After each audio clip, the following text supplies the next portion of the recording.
Hello, Smart Money Tree podcast listeners. Welcome to this week's show. My name is Kurt Chisholm, and I'll be your host. So today I'm joined with Sylvia Gordon. How you doing, Sylvia? Great. Thank you for having me. Yeah, glad to have you. So for those of you who don't know Sylvia, maybe you could tell us a bit about your background before we begin.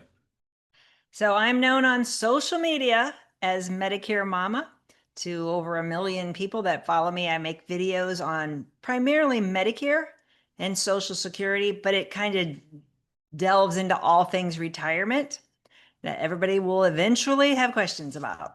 So my primary job for 30 years has been as a trainer for insurance agents. I've trained thousands of agents in all 50 states. Insurance laws vary by state, which makes it a very interesting job. Yeah, yeah. The financial service industry has unified their compliance and their oversight and insurances state by state, so Yeah, must be very complicated. it's very interesting. And then I semi-retired 5 years ago and I started making the videos for fun to help people. And that kind of had gotten out of control because I didn't realize I tapped into such a need for people to kind of plain talk about these topics. So my videos are typically 1 minute long. I do have longer videos on some platforms that go up to 20 minutes. They're painful. But if you really need to get into the weeds on a topic, I do that. But what I prefer to do is try to take a complex topic and kind of distill it down into 1 minute digestible bite so that you can little by little feel like you're starting to understand what you're up against in retirement.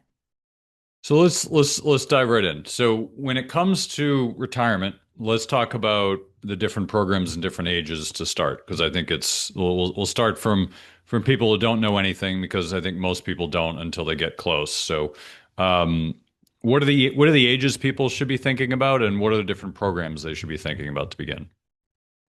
So typically you're going to start thinking about Medicare about 60. A lot of people don't do anything until 65 when they think everything starts. But you can actually start drawing Social Security much earlier. And 60 would be the earliest age if you wanted to draw as a widow or a survivor benefit because your spouse or your ex-spouse has died. If you want to draw Social Security on your own work record, most people aren't aware that that actually starts as early as age 62. So they think it's 65, but it's actually 62, but you get less. You agree to take a permanently reduced amount. So a lot of people are very interested in the concept of retiring at 62. What they don't realize, they pull the trigger on Social Security and they don't realize that Medicare, the health insurance component of retirement, doesn't start until 65. So all these different ages and different things happen. So it's good to start thinking about it at age 60. A lot of people, it would benefit if they were helping their parents, because if you're in your 50s, that means your parents are in their 70s or 80s and they desperately need your help with this. And if you are helping them, that's also a good precursor for you to start getting your teeth wet how to do this. So a lot of people they're called to help their parents because their parents, have some form of dementia or some kind of chronic illness. If your parents are totally healthy and they don't need your help, I still think that people in their 50s should, talk to their parents about their Medicare insurance, what they're doing, because many of them are doing it wrong and they don't know. Or they're doing their Social Security wrong. They haven't filed for benefits they're eligible for. Um, and nobody's talking to them about it. A lot of people don't like to talk to their parents about these things. A lot of families think this is taboo, but I'm throwing it out there for you. It's confusing though. I mean, it's not easy. It's hard to understand. I mean, let's take Social Security to start. I mean, Social Security, you can go from 62 up to 70, and there's a lot of bad information out there. And I hear it all the time. People say, "Oh, you should always take it early. You should always take it late," or there's always some like rule of thumb. People say you always have to do this, and I mean, I don't think people really truly understand Social Security. So, are there any rules of thumb we should be thinking about that before we dive into Medicare? No. So, a rule of thumb, a generalization is dangerous. Everyone's retirement is going to look different. And my neighbor did this, and the guy I play tennis with, he said, I have to do this. You know them, you like them, you trust them, and you don't know me. but you are different than they are. You can agree to that. You have a different budget. You have different health. You see different doctors. You take different prescriptions. You have different plans in retirement. Do you want to stay where you are? Do you want to snowbird? That's a big factor in your decisions. Do you want to RV life and you're moving on from state to state? If you want to relocate to a different state, state rules vary and really catch people off guard because Social Security is federal. Medicare, the government chassis of Medicare, is federal. So people think, what does it matter if I move? Well, it matters a lot when it comes to what you pay for your insurance. So I appreciate that your friends are talking to you about what they did and what their advice is. That's a good foundation, but no, there's no rule of thumb. One of the things that I get in hate wars with financial planners is they say you have to wait till 70. You have to maximize your Social Security. Well, about 5% of people actually wait till 70 to take their Social Security. So why do they keep hammering the same line to everyone? You want a financial planner, you want your attorney, any type of professional that you deal with to deal with you personally, to tailor their advice to your situation. So yeah, I have lots of rules of thumb. I have a rule of thumb for a snowbird and a rule of thumb for somebody with no kids and a rule of somebody with it's on a second marriage and blah blah blah. And that might be a starting point, but that's not going to be where the advice ends. Okay. So when it comes to Medicare, you're applying for that at 65, or you're required to at 65, correct? No. Um, what are the rules around Medicare? So you are eligible for Medicare at 65. You are not required to take it if you're still working. More and more people are going to work past 65. One, because they have to. Two, because they want to. And 65 is pretty young. You're feeling pretty good at 65. So a lot of people are under the assumption they have to take Medicare. So they sign up for Medicare Part B. In 2026, that'll cost you about $203 a month. They think they have to do it. So they start paying the government $203 a month for something they did not need. And they might not retire for 3, 4 years. So they'll call at 69 and they'll say, okay, now I'm ready for Medicare. And that's when I say, well, why did you pay 10, 12, $20,000 the last 5 years? And they go, what do you mean? I thought I had to. No, you didn't have to. Everybody's retirement will look different. So if you want to work past 65, do you want to work past 65? How long do you want to work past 65? There's little nuances. We'll get into that. But assuming you want to work indefinitely past 65, the question is, will your employer have 20 or more employees? That's it. We don't judge the quality of the health plan. People get confused. They've heard this term credible coverage and they think their health plan at work has to be as good or better than Medicare. That is simply not true. They just have to have a health plan through their employer. And the employer must have 20 or more employees, full or part-time. That's it. You can have a really bad health plan, but as long as you're enrolled in that one continuously after 65, you're exempt from Medicare. So you do not incur a late penalty when you do want Medicare later.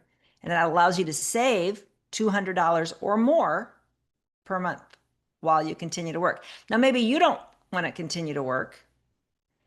You want to retire, but you're able to stay on your spouse's health insurance. So again, that would give you an exemption from Medicare at 65.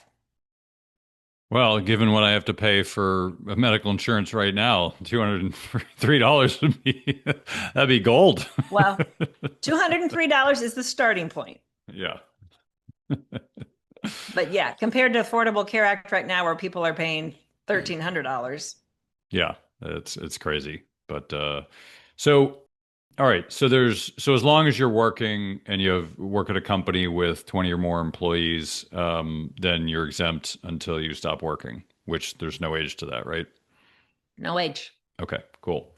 All right, so let's talk about so when people sign up uh, assuming they're retired, they're required to sign up at 65. What are they required to sign up for? Because there's like multiple parts of Medicare and it gets confusing for most people. So Medicare has an alphabet soup, A, B, C, D. That the chassis of Medicare, when we talk about government Medicare, that's A and B. That's it. You have to get that through the government. You don't get that through a private insurance company. You don't get that through someone like us that's an independent broker. You have to enroll in that with the government. A and B. A covers what happens in the hospital. B covers what happens outside the hospital. A, you've paid in for your entire life, so it should not cost you. B, you have to share the cost with the government. So you will pay, and based on your income, you could pay nothing. You could pay the standard premium, which I said for 2026 is $203, or you could pay up to $700 a month. High earners pay more. So that's A and B. That's what you start with. That's government Medicare. From there, then you can go to private Medicare, which is known as Medicare Advantage. You saw all those TV ads for the last 8 weeks. Or you can go to a Medicare supplement plan, which is typically a plan G. So we got a lot of letters here. The government did a really bad job when it named the plan. So it names the parts of Medicare with letters, and then it allows the private insurance company to name the supplements with letters. So people are so confused. Yeah. Yeah. It's not hard to see why. All right. So the government does A and B. Then you got C and D, and then Medicare supplements G. So talk about C and D. So C is Medicare Advantage. That is where more than half of all people on Medicare right now are in this boat. They're in the private Medicare Advantage sphere. And that's what you saw the nonstop TV ads each fall, October 15th through December 7th. They run those ads 6,000 to 8,000 times a day. So anybody with a TV is well aware that time of year is the time you can change your Medicare Advantage plan. Medicare Advantage is through a private insurance company. It's not through the government.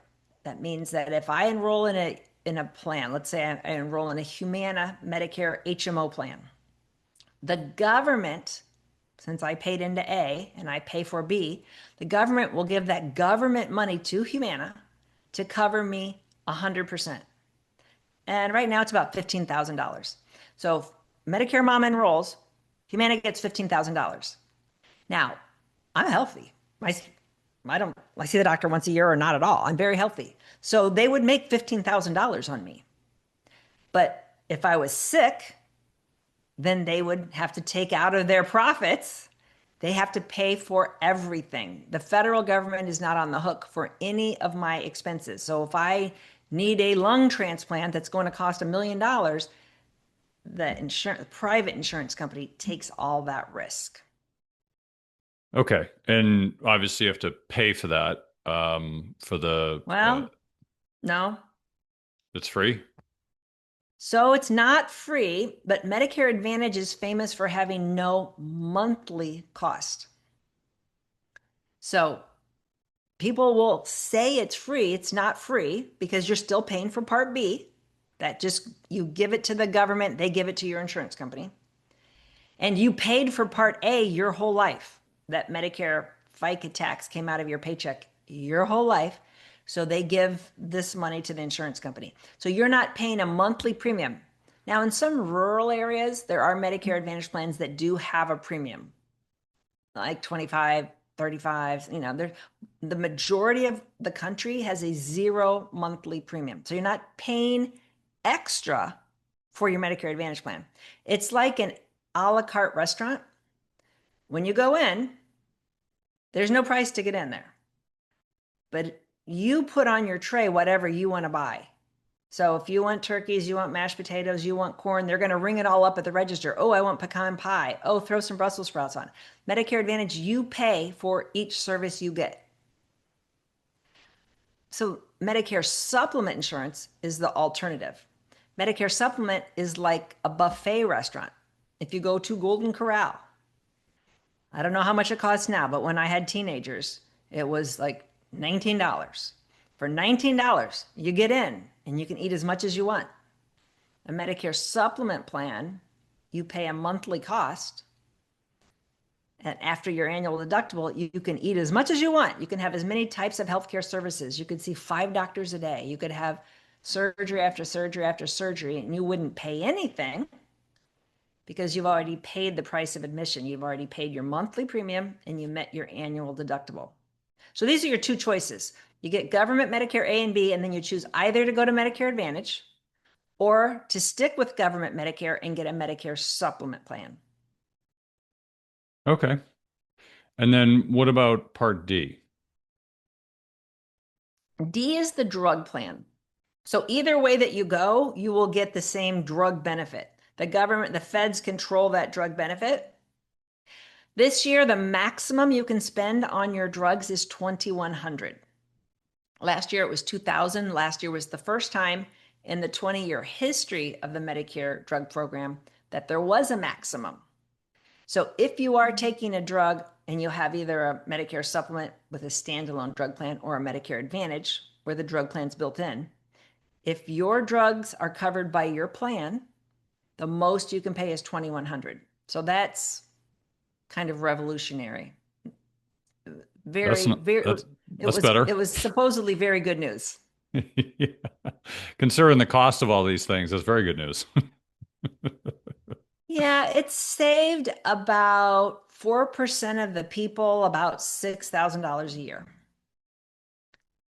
So people that took a lot of expensive drugs, they saved a lot. The majority of everyone else, the other 77% of Americans on Medicare, their prices went up. So it looked like it was going to be a great thing, but that's not how I see. capitalism works. I see. The insurance companies are good at this. Let's spread it Yep. out. So we'll just take from the poor and give to the rich. Or Yep. yeah, so to speak. Yeah, it's insurance is a really interesting game. I give them a lot of credit for some of the stuff they do, but I'm not sure I agree with the whole model of you know I equate getting health insurance to like getting insurance on your rental property, which includes fixing the light bulbs. Like Right. it used to cover the big issues, like the getting an accident or break an arm or some big surgery, and now it covers everything. It's just it's interesting. But that kind of plays into my next question is, with a lot of shifts going on in government right now with the administration, and I'm not sure where things go. But I know there's a lot of questions that come up around cutting government and what's going to happen to healthcare, Medicare, Social Security. Are we going to run out of money? Which we are in the early 30s. So what does that kind of lead to in your mind, since you've been doing this for a while? So Medicare and Social Security have been changing consistently. Social Security is 81 years old and it's been changing consistently for 80 years, but you didn't care. You didn't notice, you're 50, you hear the noise, but you don't care. And then you turn 60, 62, 60, you care. Now you start paying attention. Now you go into a deep panic. So there will be changes. Yeah, the same kind of changes that we've been having, where your benefits will be reduced, your prices will increase. It is not rocket science. It is, very simple economics. We have fewer and fewer people working, paying in. When they started Social Security back in the 1930s, the average family had 6 kids. How many kids do you have? I don't have six, I can assure you Yeah, that. I say you're part of the problem. I have 4 kids. I'm closer to the solution, but we're not even at, we're almost not at replacement birth rate right now. Last year Yeah. was the lowest in the history. So that is a problem that we have smaller families. And then the corollary is people are living longer. That the age of full retirement was set at 65 because nobody lived to 65. It was for the very few really old guys. It was not meant to be for every person to draw a benefit. So now everybody expects to live to 65. and 75. And some people expect to live to 85.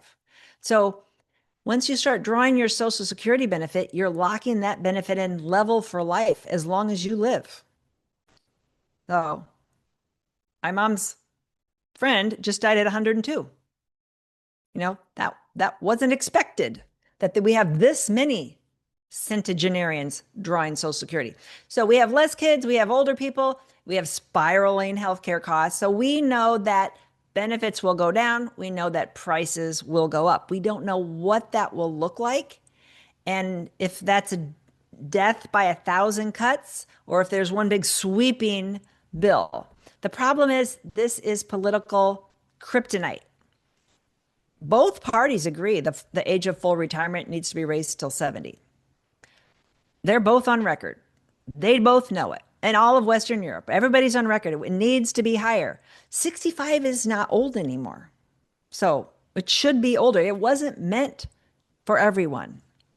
So will they raise it to 70? Yeah, they'll eventually raise it to 70. When? Who knows? Like I said, it's very difficult for a political party to do this. This type of legislation, which is widely unpopular, right? Touching Social Security and Medicare, very unpopular. Typically only happens when you have a majority of the government. So the president currently has that. He would have the power to do it. And it typically only happens in a second term when you can't run for reelection. You don't have to worry about not getting reelected, which is this. So this administration could do it. But When was a the new last time administration. when was the last time they did it? Was it like seven years ago or something that they made some upgrades where they bumped it a little bit later? Under Reagan, No, no, no, no. back in. It was either Obama forward. It was somewhere in that Okay, so window. in 2016, they shut down a loophole. It kind of helped the rich if people were smart and savvy that they could file and then suspend their benefit and let it grow. So 2016 was the last big change. But I that thought they even that pushed wasn't it. a big change. If you're Reagan was like, the biggest change. Reagan raised the age of full retirement from 65 to 67, and he phased that law in over, I mean, that was 40 years ago. So it phased in slowly. So I'm 60. My age of full retirement will be age 67. Anybody born in 1960 or later, your age of full retirement currently is age 67. So people don't know that. They still think they can get their full Social Security at 65 because that's what it was for 40 years.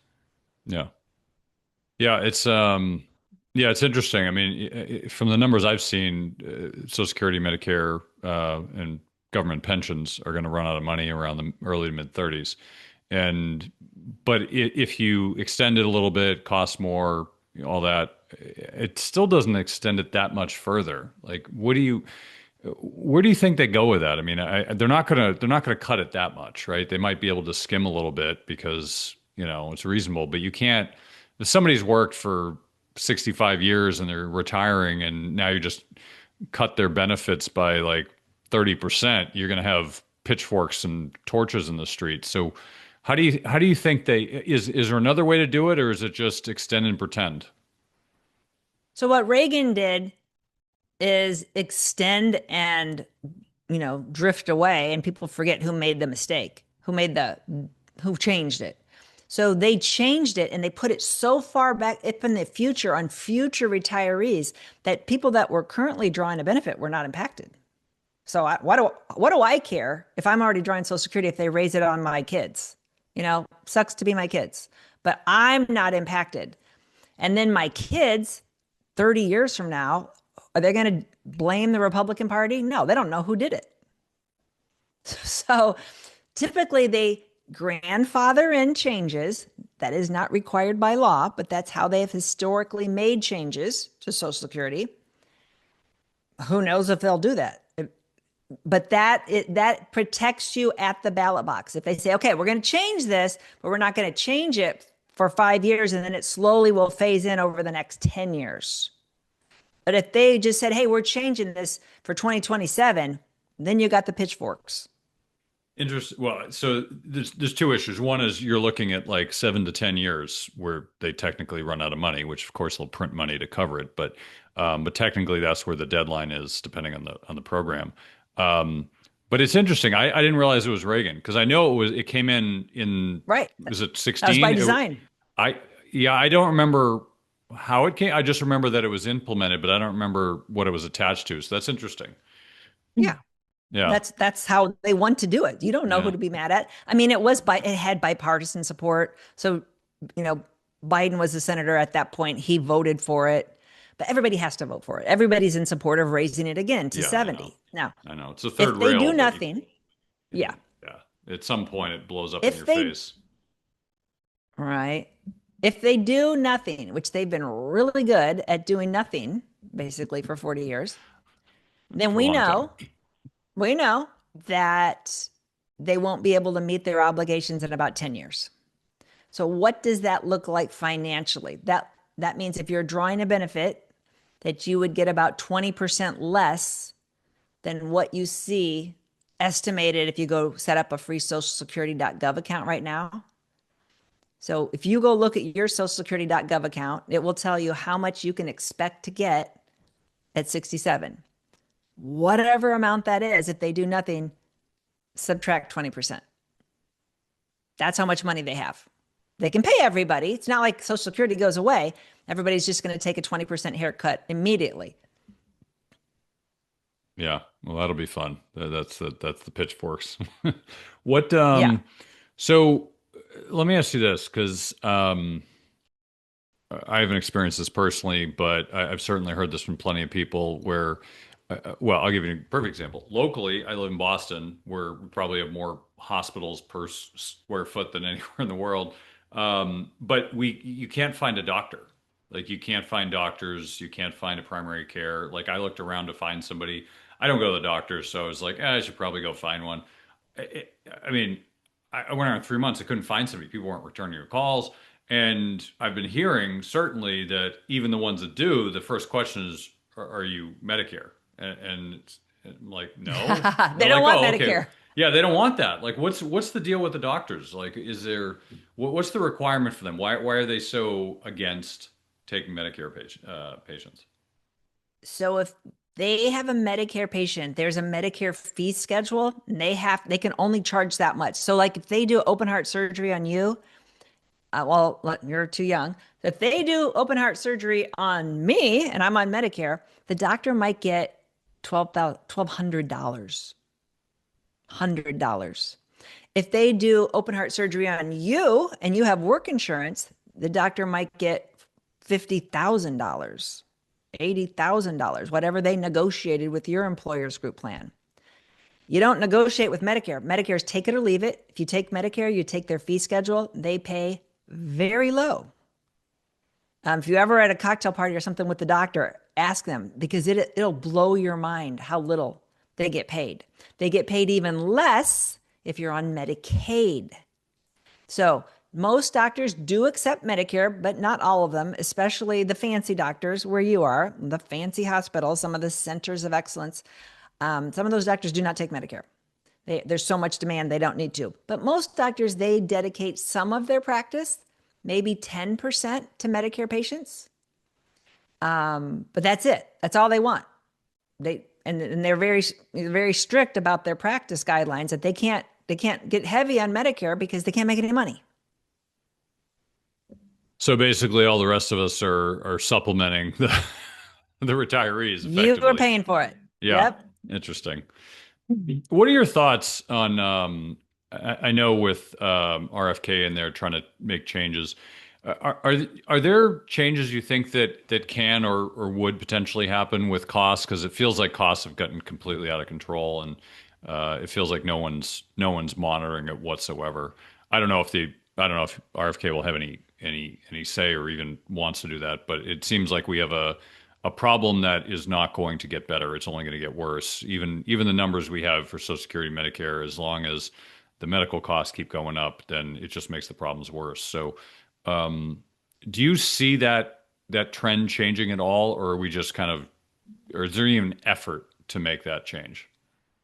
So there is historical, unprecedented changes that I think only a second term president and the type of aggressive president that we have could get done because he doesn't care what anybody thinks. He doesn't care what the law is, what he's like doing something.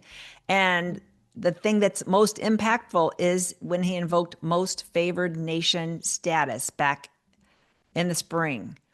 And he said, hey, why are we subsidizing the cost of drugs in Canada and Western Europe?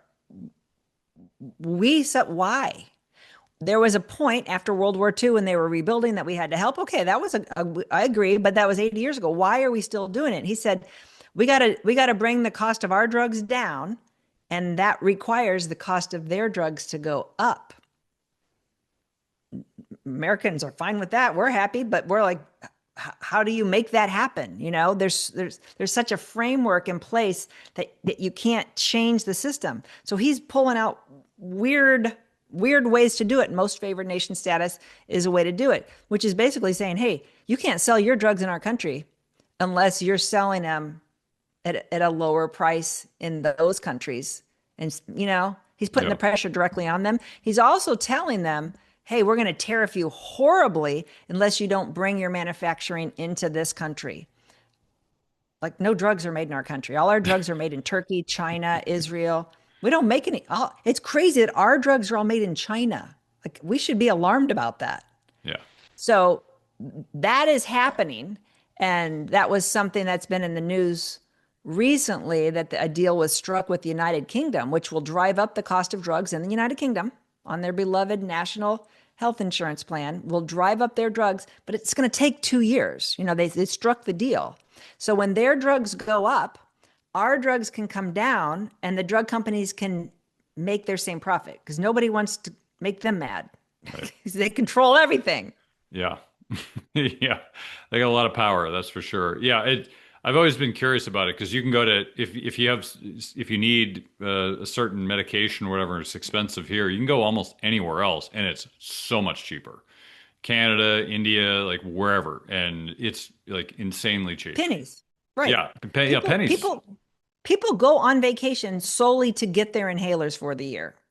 They go on cruises solely to go to those pharmacies. I was on a cruise to Belize once, and when I was getting off, there was a huge line to the right after the dock, a huge line. They were all going to the pharmacy. That was the first stop. And the more I was talking to people, because I'm a little younger than the clients I work with on Medicare, and they were, yeah, that's why we book the cruise. We come every year. And they told me their savings and they factor in their cruise and they get this great week and they save thousands of dollars. Depends on the drugs Oh, that you take and the right. prescription. There's a lot that goes into that. Some people get their drugs through Canada. People that live on the border of Mexico. It's crazy. So we need to get the control of drugs in this country. We need to stop subsidizing Western Europe and Canada. My husband's Canadian, and I hate it when I go up there and they brag about how their thyroid drug costs pennies and mine costs hundreds of dollars. Well, yours is cheap because of mine. Right. I subsidize you. And they act like we're stupid. Like we pay these outrageous prices. This is not by our choice. So I think something is very much underway. There have already been deals struck with Novo Nordisk and Eli Lilly for the GLP-1 drugs to come down in January of 2026. So that is unprecedented pressure that we've never seen before on directly to the drug manufacturers.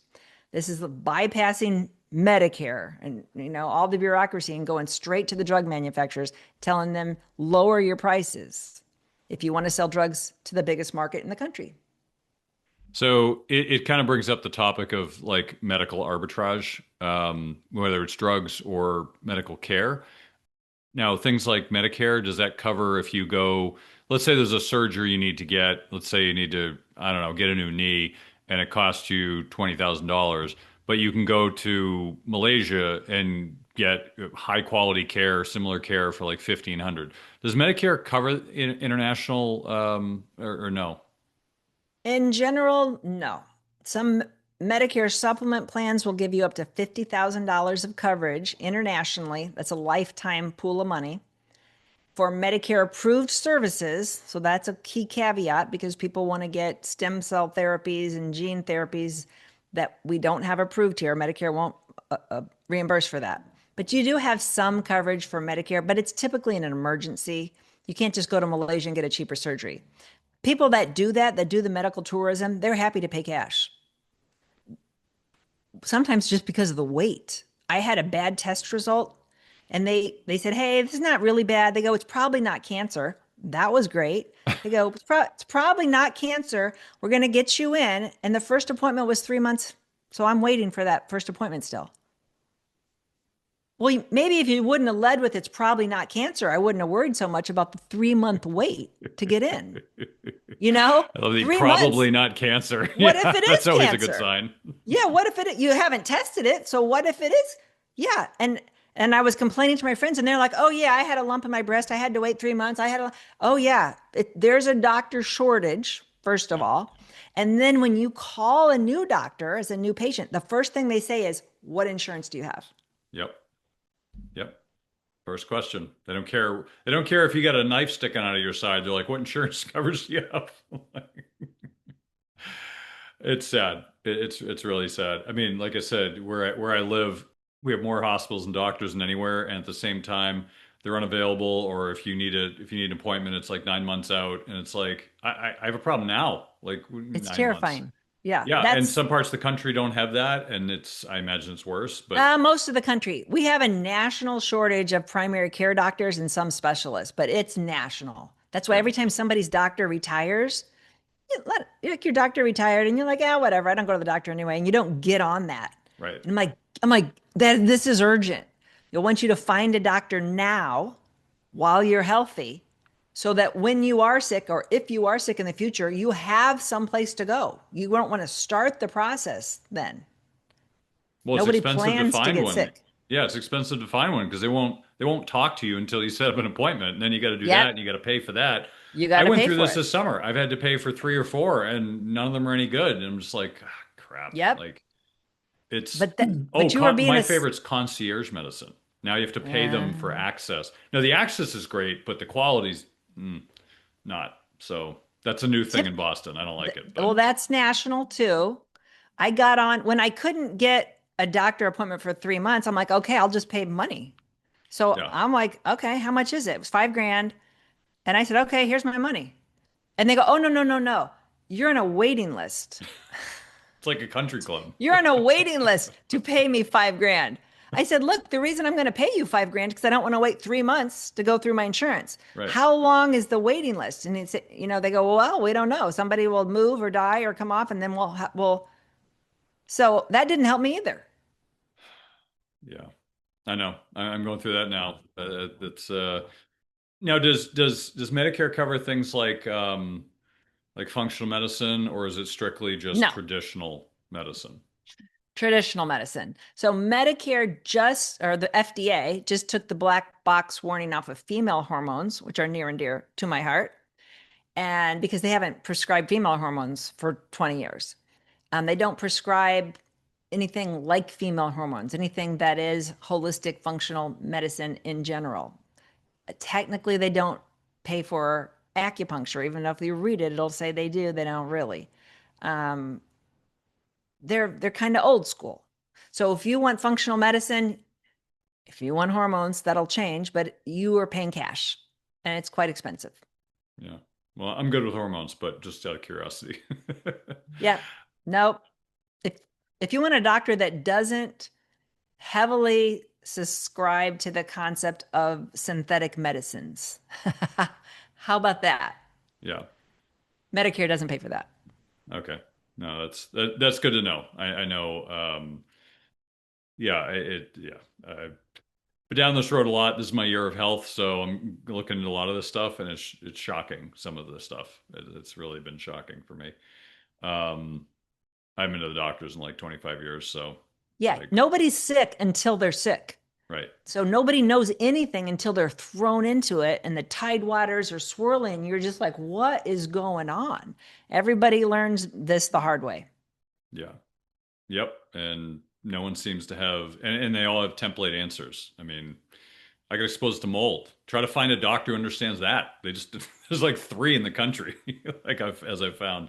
It just is weird stuff like that. Like everyone's just like, I mean, when I went to see a primary care, they basically the first questions for the first 5, 10 minutes was trying to pitch me on vaccines, like multiple vaccines for like 5 or 10 minutes. You need this, you need this, you need this. Never once did he ask me, have I already received that? It was just you need this, this, and this. I'm like, all right, you're not for me. Like Okay. you're just a farmer rep. You're just a sales rep. Like you're not a doctor.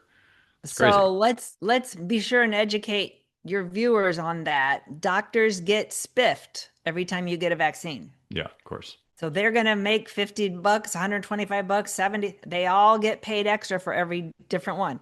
So they're trying to supplement their income by pushing these things, right? Yep. So they get all their little bonuses. I don't know if I even blame them because they get paid so little on Medicare. Yeah, Some of these it's guys not had to go about to school blame. for 12 years, Yeah, it's not about blame. A lot of them have been roped into the hospital system and they have to do what they're told anyway. So Right. They don't it have a choice. yeah, it's not it's I don't blame the doctors. It's the system. The system is broken and you know, you got But I hospitals mean, that I'm an insurance agent. yeah. They give me all kinds of spiffs. They have all kinds of bonuses constantly. They'll give me 500 for this and a $70 for that constantly. We ignore all of that. We do not even share any of that information with our agents because we don't want them to be swayed by it. Because of course, if I can make an extra $79 if I talk to you about this company versus this company, it's hard to get that out of your head. So we can't make the companies not do that, but we can make our agents be agnostic to it. Yeah. Yeah, I think that a lot of changes happened in the medical industry. They used to be a lot worse. The pharma reps and quote unquote, I hate to say, it, allegedly bribed the doctors with certain, gifts and trips and all this stuff. And now it's a little more subtle. But I think the industry kind of collectively agreed like this isn't a good direction. Partially because they had to pay for it, but in general, like, oh, we have to pay all this stuff. Why don't we just agree it's not a good idea, which is a good direction, but of course saves the money. Um, Anyway, so I did want to ask, so with Medicare and Social Security, I know they can be quite complicated when you have a mixed families, like, divorced or remarried again. And how does all that play in? Are there things that people should be thinking about? Because I've had people ask me questions. Hey, I'm divorced and remarried or whatever, or maybe not married, but oh, I don't want to take my husband's Social Security, my ex's Social Security or Medicare benefits and this and that. So can you talk a little bit about that and how all that plays together? So if you were married at least 10 full consecutive years, not 9 years and 11 months, so check your divorce decree, then you are eligible to draw Social Security off an ex-spouse. And a lot of people think, well, that doesn't make any sense. He's already remarried. He's got a new wife. Isn't she going to draw off his benefits? Yeah, she also is eligible to draw off his benefits. But you can qualify based on the fact you were married at least 10 years. So there's, of course, his has to be more than your own. But if a lot of people were married to someone much wealthier, and now they're looking around and they're thinking, how am I going to make it in retirement? They don't know it's even an option to file for Social Security off a former spouse. Now, you can't be currently remarried. So some people are dating or they're living together or whatever they got going on. And they're like, am I eligible to draw? Yeah. Unless you are legally remarried, you are still eligible to draw up that former spouse. It doesn't take money out of his pot. Yeah. Okay. To be clear, repeat that. Well, this is the thing. I've had many sad conversations with people that say, look, it was a very bad divorce, and I don't want to draw Social Security off of him because it'll make the kids mad. Okay, well, it's not going to hurt your ex husband. It doesn't take anything away from him, it doesn't hurt his new wife. The kids, if they understood that, wouldn't care, but nobody understands it. And a lot of women are afraid to take it because they're afraid it's going to hurt his new wife and make everybody mad at them, make him mad at them. They're afraid that drawing off of him is going to reduce his quality of life in retirement. And all of that's not true. So Will he when even people, know? he would only know if he called the Social Security Administration, waited on hold 1 to 3 hours, and At ask least. them. They don't notify him, but if he asks them, they will tell him. Okay, so no one's even going to know if you file. No, I think that's no, probably safe for people who are a little shy and don't want to, stir the pot, that they won't even know. right. But they don't know that. So Right. they're afraid to do it. So they have a much more impoverished retirement than they could be having. Great. Well, that's a great thing.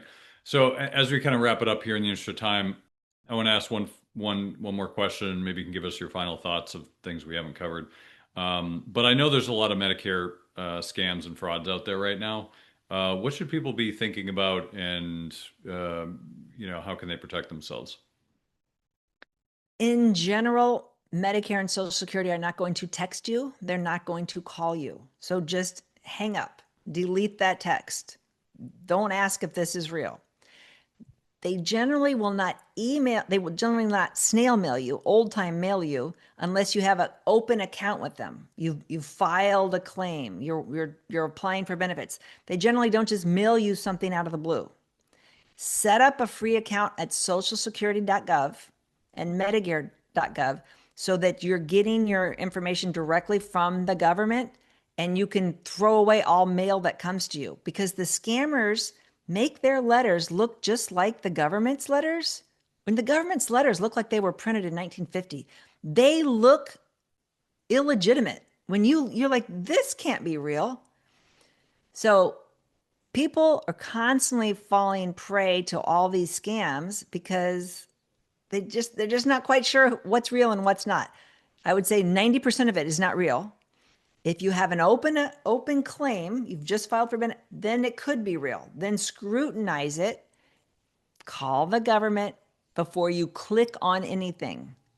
The government is never going to ask you for your Medicare number. They're never going to, they have it. They're not going to ask you for your Social Security number. They're going to say, hey, we just need to verify this. That's a scammer. Okay, good to know. So where can people find more about you? So we don't give advice about Social Security. Our company's the Medicare Family. You can go to the medicarefamily.com. We've helped tens of thousands of people with their Medicare insurance. So when you're getting ready for Medicare, that's where we come in. I put out informational videos on all the topics such as Social Security and retirement that I talk about, but specifically we help people for free when they get ready to enroll into Medicare. I have a book on Amazon titled Medicare Mama's Guide to Medicare and Social Security Retirement. Awesome. Well, Sylvia, I really appreciate you coming on the show, sharing your wisdom with us, and look forward to talking to you again in the future. Thank you. Hey, Doug, did you hear? We're giving away free money. Well, I'll tell you about it in a minute, but before I do, there's a saying in the mining community, well, precious metals mining, that is. The saying is that if you want the best deals, you have to be in the room. Now, you're probably thinking, what does it mean to be in the room? Well, I'll tell you. Being in the room means that you're on the short list of people who get invited to be a part of the best deals. These are the deals that most investors will never have access to. You mean like IPOs? Nope, IPOs are chump change. Those are for retail investors, small potatoes. That's nothing compared to these deals. These deals would have you salivating to get access to them. Once you know they exist, you will never look at investing the same way again. I almost don't want to even tell you that they exist because it will ruin your thinking of how the investing world really works. Now, you might be excited that these deals exist, but you only have access to the deals if you're an insider, or in the room as they call it. Now, as loyal listeners to the show, I'm going to give you a chance to be in the room. Money Tree Investing Podcast has created the Insiders Club. This is a community of our show's members who are loyal listeners of the show and want to get more out of their investing experience. Being a part of the Insiders Club gives you insider status for upcoming events and webinars, discounts, free stuff and books, and influence on the future direction of the show. This is a great opportunity to join us as we expand our content and services. Oh, and did I mention free money?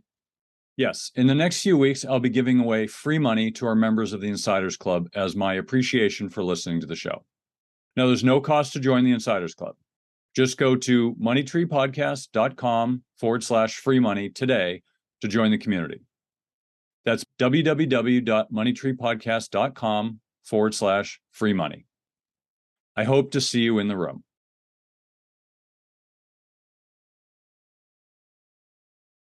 All right, that was a great interview with Sylvia. Really appreciate her coming to the show. Now we're into the panel portion of the show where we have our very own Phil Weiss. Hey, Phil.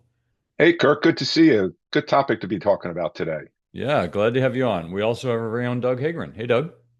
Hey Kirk, yeah, I appreciate it. I like Sylvia's candor. I like her topic because, as she said, it's much bigger than just Medicare and Social Security. It is an integral part of actual retirement planning, of things that people, no matter what your affluence, need to be thinking about. So this was fun. Nice. All right, so Phil, what were some of your thoughts from the interview? So I think one of the more interesting things, and when I was listening that I made note of when she said that rule of thumbs are dangerous. They really are. And when it comes to Medicare and when to start Social Security and all these things, these are individual decisions. They're not meant to be made like there's a blanket, everybody starts at some age and everybody doesn't start at some age or anything like that. It all depends on your own facts and circumstances. That's just so important. And if we don't look at it that way, we're just not helping our clients at the end of the day, because there's a lot of reasons to consider delaying, but there's also a lot of reasons to consider starting early. Like I always tell clients, even when we make a decision, it's one that can change because your facts can change. I mean, I think that's really important, but just the whole concept of Medicare and Social Security is just such an important thing because for a lot of people, I mean, this is the retirement. And so you want to make sure you make good decisions. Yeah, I totally agree. Doug, what about you? Some of your thoughts? I'm just going to call it flat out there. Double check who you're getting your advice from as an advisor, because 95% of them are lazy as hell. I'm sorry, I'm going to put it flat out there. The generic advice, and she called it out. It's critical. There's a reason. And again, I don't know about you, Phil and Kirk, but and I don't get this as much as I used to because, when you're affiliated with broker dealer, and I'm, independent RIA now, as you gentlemen, I believe, are.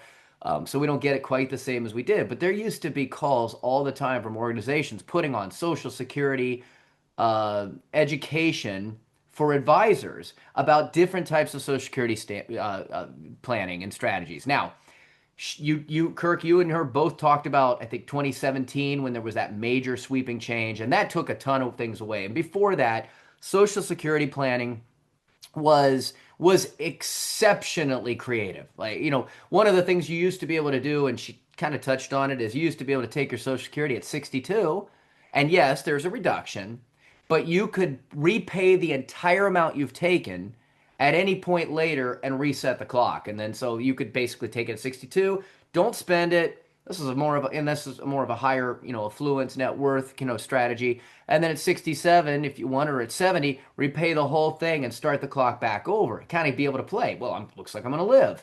And that's great because then you could get the money on the government's money. The government never likes that. Very rarely can that happen. That's why they love your estimated payments on April, so they get their tax now so they can make money on it.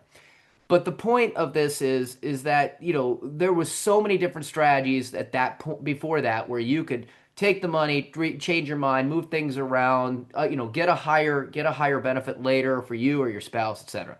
Now they eliminated a lot of that in 2017, and now the first thing that you apply for is going to be what they call the ideal Social Security strategy for you, and that's what you get for life.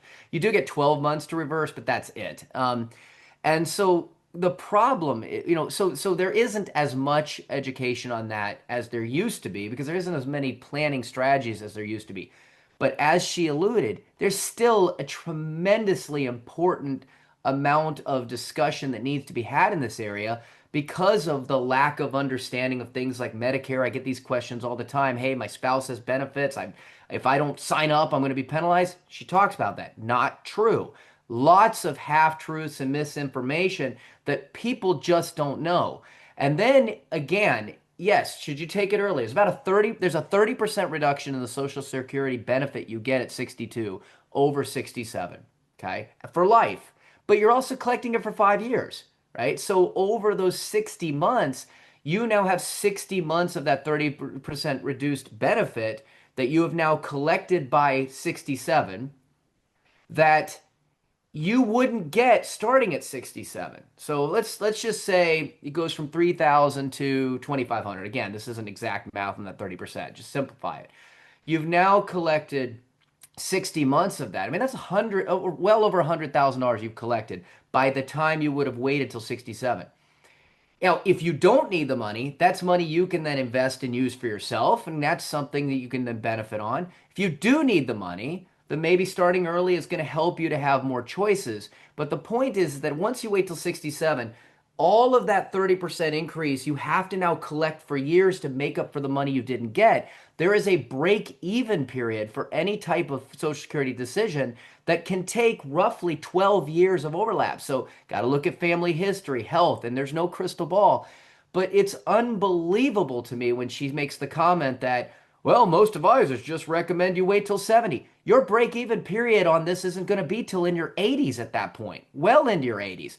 And that's just absolutely lazy and astoundingly bad advice.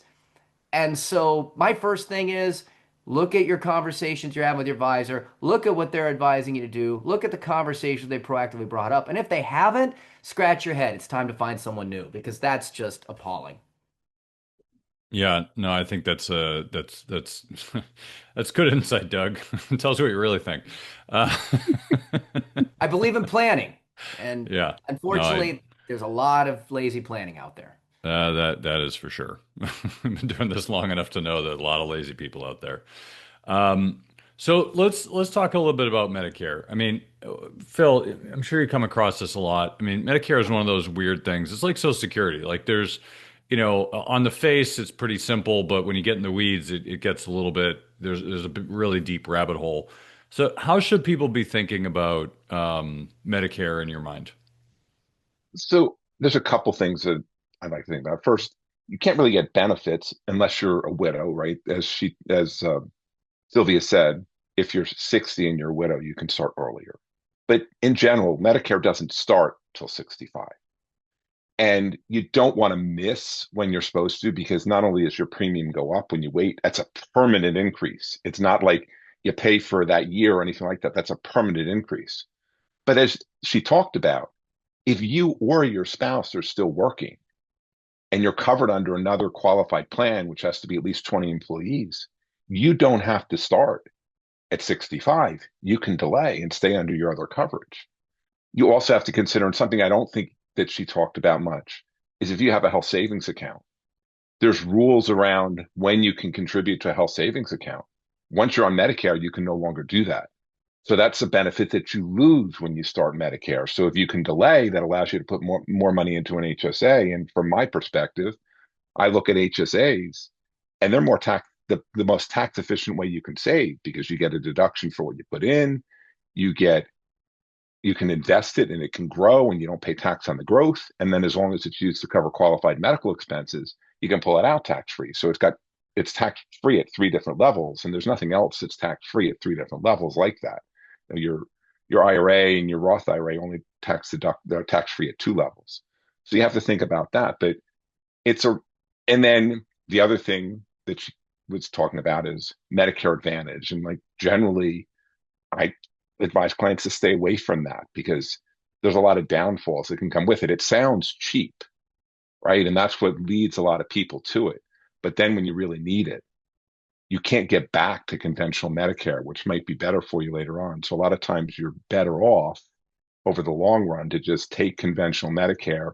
You have to get your supplements. I understand that. But Medicare Advantage is an area where you have to be really careful. Yeah, no, I agree. Doug, what about you? Yeah, I like what you said there about Medicare Advantage, Phil. I think one thing I would add on that is I wouldn't necessarily call it something that people should generally stay away from. There's a series of questions that I go through with clients on this, and I think the best way to think about Medicare Advantage is to think of it like an HMO plan, and HMO plan because that's basically what it is, and it's a plan that's going to be designed to be potentially less expensive but all of your care needs to be coordinated. So if you think of the, kind of the pros and cons of HMOs versus PPO plans, if people aren't familiar with those, PPO plans generally are more choice plans where you can choose different doctors, different medical, you can go different places. Whereas a Medicare Advantage plan, you're going to have to basically stay in network. You have to get approval. It's going to be their doctors. And so it can be more restrictive. And so one of the questions I'll ask, she talked about snowbirds. Are you going to be traveling more? Do you generally do you go to the doctor a lot? Do you generally stay with the same doctors? And if that's the case, if flexibility isn't critical for you, then a Medicare Advantage plan might be a good choice because it can potentially be a lot less expensive than your typical Medicare supplement with Medigap policy.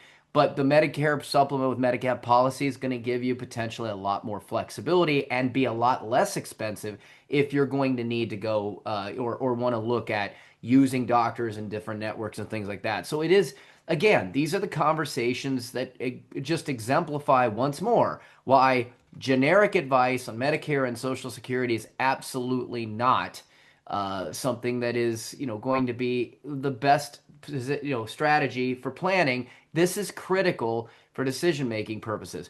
The other thing too, and again, it's a total tangent on that, but talking about the, the collapse of Social Security, that's another generic advice I hear. It's like, oh, again, people going into it saying, oh, Phil, I think talking about a doctor, said, well, given the advice of, you better sign up, you better take this, or Social Security is going to go out, or people saying we shouldn't plan around. First of all, it's not my choice; it's the client's choice.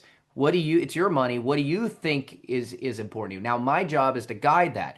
One of the things that wasn't discussed in this interview that's a very simple fix, although still any of it's politically sticky, is the fact that right now Social Security is you're done. You own now Medicare. You continue to pay the 1.5–2% of your paycheck into perpetuity for Medicare, but for FICA, for the Social Security portion, once you've put in 150,000, once you've made $150,000, you don't pay for Social Security anymore. And Social Security and Medicare, between the individual deduction on your paycheck and the federal or the employer deduction, is about 12%. Okay, so there's a 12% contribution for the first 150,000-ish that's coming out of your paycheck that's going to fund these things. Okay, two things can easily be changed here. Three things. First of all, yes, they can extend it to 6 to 70, and that's going to create a tremendous increase in the solvency of Social Security. The other thing that they could do, and they could secretly do this in the middle of the night, is that they can raise the amount of salary that they charge Social Security on, and easily make it where it's not 150, it's now going to be escalated, or there's different tiers, or just uncap it altogether. If they charge Social Security on every dollar paid through payroll, Social Security, they've done the numbers on this. Social Security would absolutely be solvent overnight. The other thing too is it's roughly Social Security portion of it's around 8 to 9% of that 12 because Medicare portion of it. So they can raise that, just knocking it up another percent or so. So there's little things they can do. And if you think this is new, they've been doing this forever. Like she said, it started at 65, then it was 66 and 66 and 2 months, 4 months, blah, blah, blah. Now it's 67. Obviously, 2017, they stopped all of these different strategies to focus things around. So generally speaking, when I hear the doom and gloom of our Social Security, and and I have clients ask me, well, I don't know, should we count it? Is it going away? I hear it's going to be insolvent. Again, if we want to plan with it or without it, that's up to you. If you want my advice, get ready. At some point, they will do something that will, whether they're forced into it or not, that's going to change it, and it's going to be there in some capacity or another, because we have a system that never gets rid of anything they give out. Once they tell the public it's yours forever. Think of it like a pipeline, a plumbing in the middle of the street. You might tap more homes into it. The water pressure might go down. That's the amount that we're going to collect. But then again, there's different things that the public works can do to put more pressure in there, making a smaller pipe so that there's higher pressure pushing it out. Again, I can get all sorts of analogies. The reality of it is it's going to be there in some capacity. It doesn't take a lot to fix it. It doesn't mean that we're going to necessarily plan to have it, because this is the client's decision as to how they want to look about the work they want to do to feel secure and peace of mind in their own retirement. Yeah, no, that's great insight, Doug. Um, let's let's pivot a little bit, Phil. I mean, when you're doing planning with people, I mean, with Medicare, there's a lot of variance in there. Like there's a lot of different parts, A, B, C, D, G. There's a lot of different pieces. How how do you go about explaining it to people, first of all, and then second of all, as you're kind of going through it? Um, I hate to use the word rule of thumb because we all hate rules of thumb, but how should people be thinking about these different things? I mean, it's a complicated thing. You can buy, upgrades for it. I mean, I don't know. What's your thinking on kind of how to explain it to people, and how should people navigate it themselves if they're just trying to do it themselves? So honestly, a lot of times when it comes to the really hard stuff, I have people that work with just Medicare, and I have my clients talk to them because they're the ones that'll help them with those decisions, and then they can come back to me and we can talk them through. But I don't sell the insurance, right? So I don't have all those details, but I'll talk to them about the idea that, I mean, Medicare Part A, like you don't pay for that, as Sylvia said. Medicare Part B is the basic Medicare that we need. I recommend that you get Medicare Part D because it gives you prescription coverage. And as she talked about, there's the cap on that now. And then whether or not we get some type of Medigap or something to cover, when we those extra amounts, the out-of-pocket amounts, like that can be a good idea. But I don't I usually am there to help with the decision, but I'm not going to give them all the guidance because I have other people that I would rather them talk to. The other thing that comes up a lot for my clients is something that I don't think was talked about was IRMA, which is the income related monthly adjustment amount. And so, as Sylvia talked about, the basic amount for Medicare Part B is $203 a month this year. But then if as your income goes above certain levels, your Medicare premium goes up. In the grand scheme of things, that's often not a terrible thing. Like I have sometimes where I'm working with clients who are doing tax planning and other things. And when we integrate it all together, I'm like, we're going to go to Medicare Armor One because it makes sense. Because like if I look at them as a couple and I look at the size of their RMDs, I'm like, that's if I had Social Security plus that RMD when there's only one person, that one person's always going to be at least in Part One. I mean, in Medicare Armor Level One. So why not start doing that now? Because we're trying to keep them from going into two, three, or higher in the future. So that comes in. But the thing that happens with that is it's like a cliff, right? This year it's $109,000 if you're of income it's modified adjusted gross if you are single, and $218,000 if you're married. If you have $109,000, 109 and 1,000 or 218 and 1, once you do that, you pay the whole extra amount. So like when I'm doing planning, if we know we're going to go into level one, we're going to come almost up to the top of level one because there's no reason to waste all that space. You don't want to just put somebody $1 or $1 or $100, whatever it is, some small amount over. We might as well go all the way over, but you just want to leave yourself some cushion in case when you're doing your planning, your estimates, you don't push them into the next one on top of that. But that's where I get involved more because I'm doing the tax planning part. But when it comes to a lot of the decisions themselves, I have experts like Sylvia that I can refer people to that they can talk through those and then they can come back to me and we can work through and see what makes the most sense for their plan. Yeah, no, that's good perspective. Um, Doug, you know, you obviously went into detail before, but one of the challenges that the system's facing, the insurance companies are acting squirrely around coverage, and some of them are even pulling out of coverage. And then you've got doctors. A lot of doctors are refusing Medicare patients because it's kind of like pro bono work in some ways for them. Um, how can people navigate this if they're looking to use this with their medical coverage, at the same time, make sure that they're not exposing themselves to huge risks when they're in retirement? Uh, Clarify that question for me a little bit more, Kirk. I just want to make sure I'm going down the right path on that. Yeah, so basically you've got Medicare, which has a lot of different parts. It's a very confusing beast. And when you're going into retirement, you're hoping Medicare covers all of your risks. But there are some gaps in there that aren't going to be covered by coverage, and one of them is just doctors refusing Medicare patients. They're just not taking them. It's one of the questions actually they ask when you're applying for new PCP. Are you on Medicare? Because a lot of them just won't take people. So how do you? What are some of the other gaps like as that people should be thinking about, and how can they, reduce risk as they go into retirement, even if they're just not quite there yet? Oh, I think okay. So a couple different ways to go. And I'm going to go back to really quickly, just because Phil already talked about it. But I think one of the risks that he just talked about is really important, and that is as he mentioned, the IRMA or tax thresholds. I think that's really critical from a planning standpoint. This cannot start effectively right when you are ready to go ahead and begin retirement. This is something that needs to be thought about and planned ideally years in advance. I mean, people think of Medicare as this flat rate benefit, but under IRMA, like he was talking about, parts B and D are means tested. And so the more you earn, the more you pay.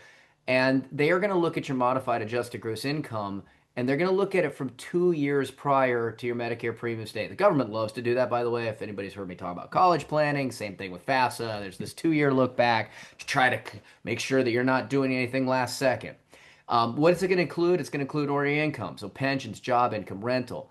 IRA withdrawals. So if you're thinking of retiring and you want to start taking, where are you going to get that money from? If you got all your money in your 401k and your IRA, guess what? That's all taxable and ordinary income coming out. So if you haven't planned for that, which most people have not, unfortunately, they love to get, they love the advice of just throw in the 401k. I've been told to do that. Simple, the millionaire mindset, which is wonderful. You're going to get there, but it creates other problems. And then there's capital gains also goes into that. People think it's taxed differently than ordinary income, but it still goes into an modified adjusted amount. So any capital gains you have, taxable Social Security. So if you start taking Social Security early, that can affect your IRMA. Now Social Security has three brackets. The first bracket is non-taxable. The second bracket is 50% taxable. The top bracket is 85% taxable. People are like, well, I got taxed before. Now I'm getting taxed again. That's not true. What you did is you pay, and Social Security deductions are an insurance premium. It is money that's taken like any insurance and pooled, and then you're going to get claims against it.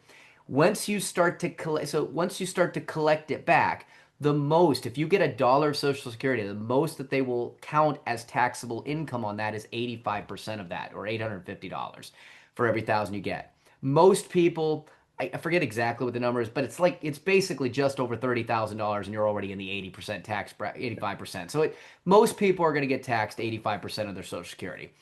Dividends and interest are also part of that, but not with Roth withdrawals, not HSA contributions, not or HSA distributions at all either. So once you get for single over 103,000, you're going to start paying. You're going up to that. You're going to pay. I'm sorry, up to 103. You're going to pay 174 per month.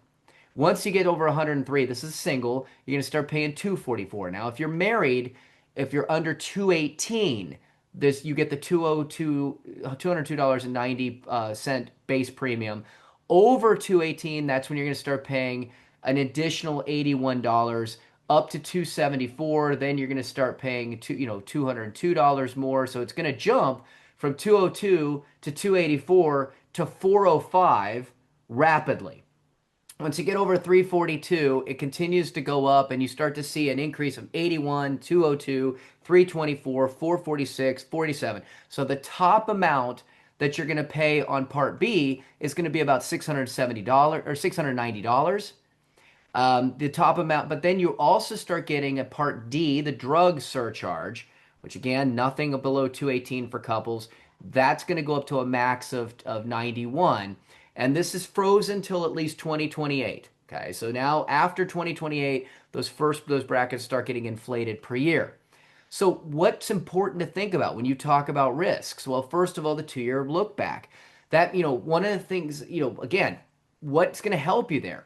Roth conversions, okay? Those are going to be helpful, but not during. And again, this goes back to generic advice. Advisors love to sell the beauty of Roth conversions, how much you can save. The timing of doing it, like if they're telling you and you're 55 years old and you're making $400,000 and they tell you should do a Roth conversion, all that's going to be on income on top of the income you make. You're going to lose money. It's going to be very hard to make up later. So the timing is planning to get into retirement and have years that you can try to lower IRMA, lower your taxable income so that you can then do conversions, if that makes sense, at very low tax brackets because you have other sources of income, whether it's from Roths. And again, there's annuities that you can do conversions on. And you can reduce the amount of taxable income significantly based on the basis that's there. So there's a lot of planning around that that can help to buy an opportunity to not only reduce the amount you're going to get taxed on conversions, but also does it make sense to fill up a bracket or to fill up to IRMA? So that's a really important thing. So a married couples, single couples, you need to look at the timing of these decisions, these withdrawals, these conversions, capital gains.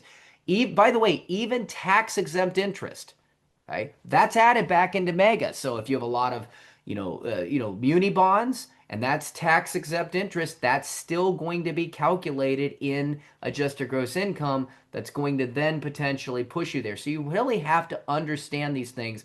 Reducing your modified adjusted gross income through timing strategies, QCDs, diversified tax buckets can keep you below those costly your thresholds. Now, again, so taking this, what are some of the real world healthcare gaps, concerns? Obviously, there's the coverage gap.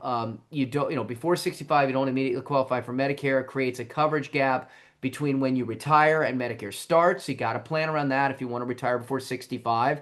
How are you going to cover that? You could get COBRA continuation. You can use private health insurance, ACA plans.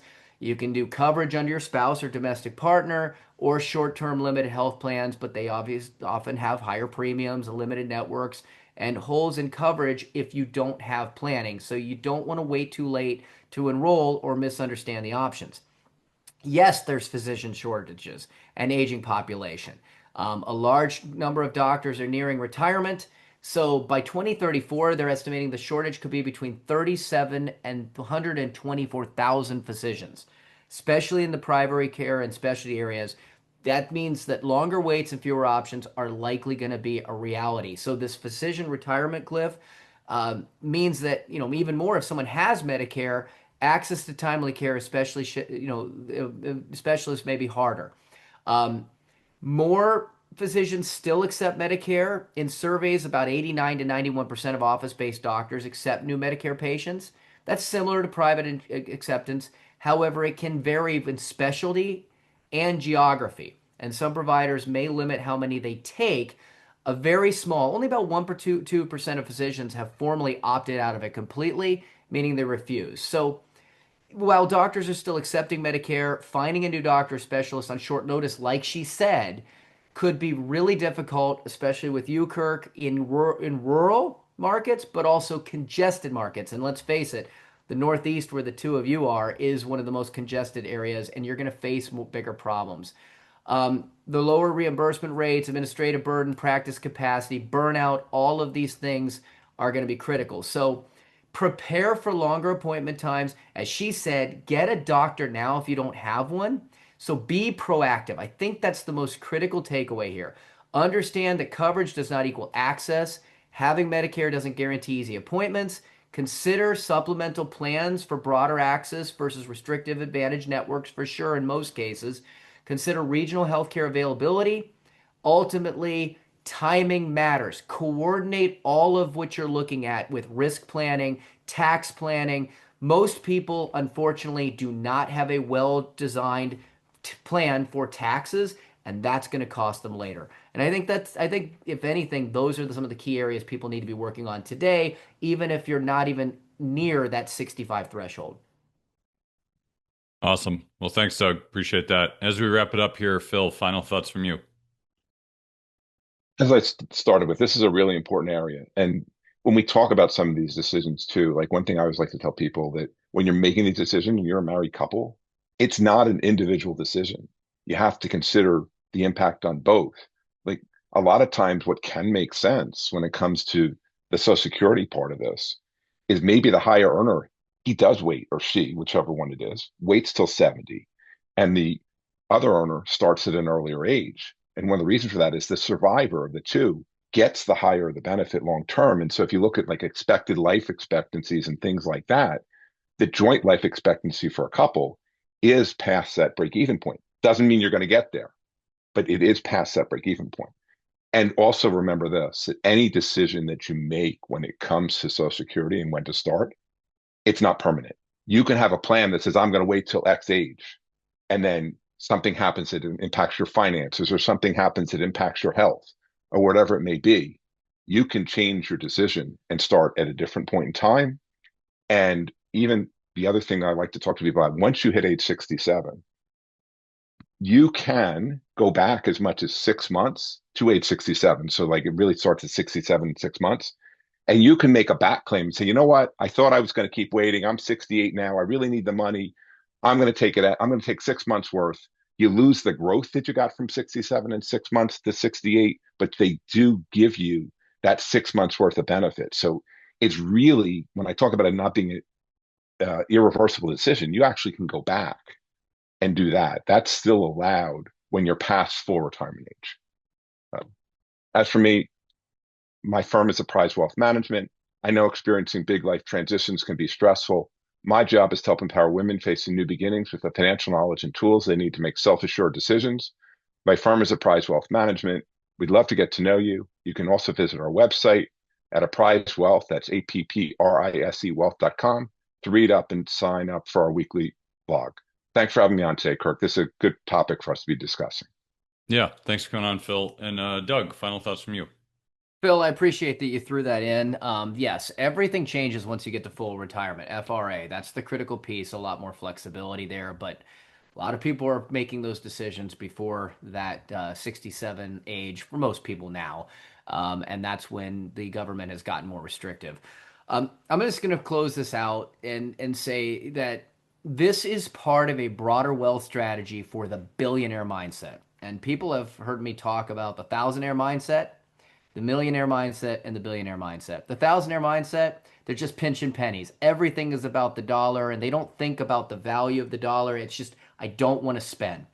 It's fine. You can be fine there. Stay out of debt. Don't leverage. Simple, keep your costs low is a way to be successful. Now, the millionaires start to save, generally in 1 to 2 very succinct places. They still kind of follow that low cost is everything in most cases. But, again, they might have, a couple $1 million in their retirement 401k.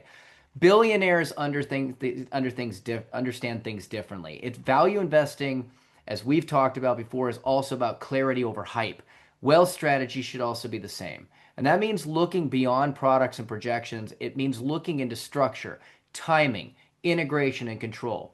And if you're affluent, your biggest risks aren't just going to be market losses, and they certainly aren't just going to be what something costs. It's going to be uncoordinated advisors. It's going to be income surprises that trigger IRMA. It's going to be poor timing on Roth conversions, disconnected entities and accounts, and overpaying for things like college with money that could have fueled generational strategy. At Mergent Advisors, we don't just help pay for college. We also mainly specialize as that being part of asset mapping, retirement income planning, and full wealth integration, so that every single decision you make aligns with what matters and where that overlaps with what you can control. Thing is, families that think like billionaires know this, that diversification isn't just about assets.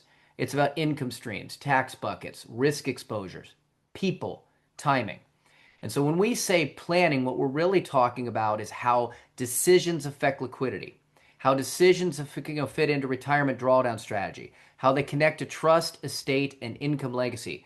So whether you're mapping out things like this with Social Security and Roth strategies that are critical, or reducing Medicare premiums, or structuring tax-resilient retirement income, we can help you design that all under one roof. So the best way to learn more is go to our website, mergentadvisors.net, MERGENT Again, MERGENT, merchantadvisors.net. We really specialize with kind of the younger baby boomers, the older millennials. It kind of falls into that Gen X range because they're facing a lot of these pressures of the sandwich generation with kids and parents. And so if you're in that group, let's build a strategy that reflects your values, respects your capital, and leaves nothing to chance. Awesome. Well, thanks for coming on, Doug. That's the show for this week. Thank you again for joining us on Money Tree Investing Podcast. My name's Kirk Chisholm, wealth manager of Innovative Advisor Group. We don't just manage your wealth, we make your life better. You can find more about me at innovativewealth.com. And of course, you can find me every week here on this show. You can also check out our show at Money Tree Investing Podcast. On our website, you'll have access to the show notes, resources, and the archive shows. Please remember to subscribe on our YouTube channel for immediate access to the new shows when they're released. When you subscribe to the show, it allows us to get access to some of the top minds of investing in personal finance. While you're here, please leave a comment and question if you want us to address it on the show. Have a great week ahead, and remember, no one will care about your money like you do, so invest in your life.